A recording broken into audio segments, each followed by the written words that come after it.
Welcome to 5 Minutes of American Literature. We have a doubleheader this week on two major cultural phenomena of the 18th century. We'll start with arguably the more famous of the two, the Enlightenment. By the beginning of the 18th century, the Age of Enlightenment was well underway in Europe, where it had grown up largely among the philosophy intelligentsia. For them, the Enlightenment way of looking at the world included the features that you may already be familiar with: an emphasis on science and empirical reasoning, a skepticism toward the received wisdom that was valued in more traditional circles, and a higher value placed on knowledge gained from observation and experience.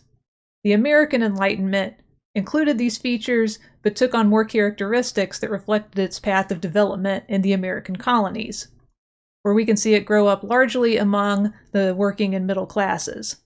Among these groups, the Enlightenment meant self-improvement, self-education, engagement with different people and ideas, and good citizenship, both in one's local community and in the world. To better understand the American Enlightenment, let's look at Benjamin Franklin's The Autobiography.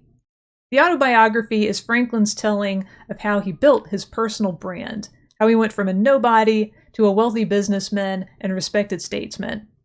Franklin's version of his life is an advertisement for the values he considers essential for a generation of upwardly mobile young men who are living in an age where they have unprecedented access to news and books and financial credit and opportunities to rise up in the world. For Franklin and men like him, the Enlightenment means taking advantage of these opportunities to make yourself whoever you want to be. Unlike most of the famous Revolution-era figures, Franklin was genuinely self-made, both in business and in civic life, which is something he shared with one more well-known founding father. As the author, he takes on the voice of a man who wants to share the secrets of his success, a father who is passing the torch of life experience and knowledge onto a whole audience of sons. The tone is intimate and personal and optimistic and rich with gentle, self-deprecating humor. Franklin starts life as the 15th of 17 children, who was apprenticed in his brother's print shop at the age of 12. He runs away from his apprenticeship to start his life fresh in Philadelphia, and from there, he makes his fortune and reputation with astonishing speed. Franklin credits his success to the effort that he puts into improving himself in two related ways. The first is education.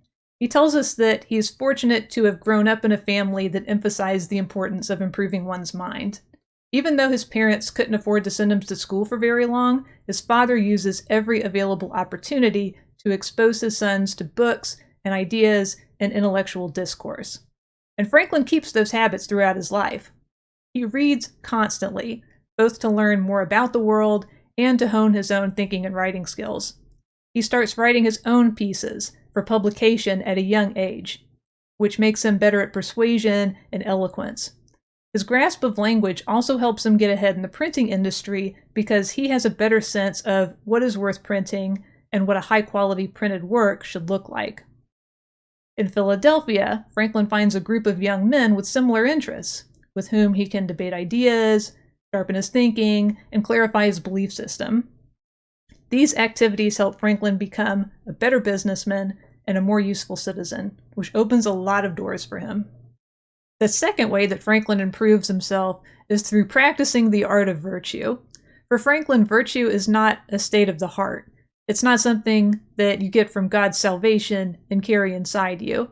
Instead, virtue is a series of actions that become part of your daily routine. It's a skill that you practice until it becomes habit. Virtue is something you do and that has a positive influence on the world and that comes back to enrich you. This concept of virtue guides the way that he structures his self-improvement program in Part 2. Note that he focuses his program on habits that will make him a more useful and productive member of his community, and he measures his progress by taking a daily account of his actions. Every time he falls short of performing a virtue, he makes a mark on his progress table, and after a clean week, he considers that virtue mastered. He can also track his improvement by noting changes in the way that others treat him. Other people respond positively to his virtuous actions, which leads to more business and more social capital. In Franklin's worldview, virtue is not a sacrifice. It's an investment in yourself and in your community.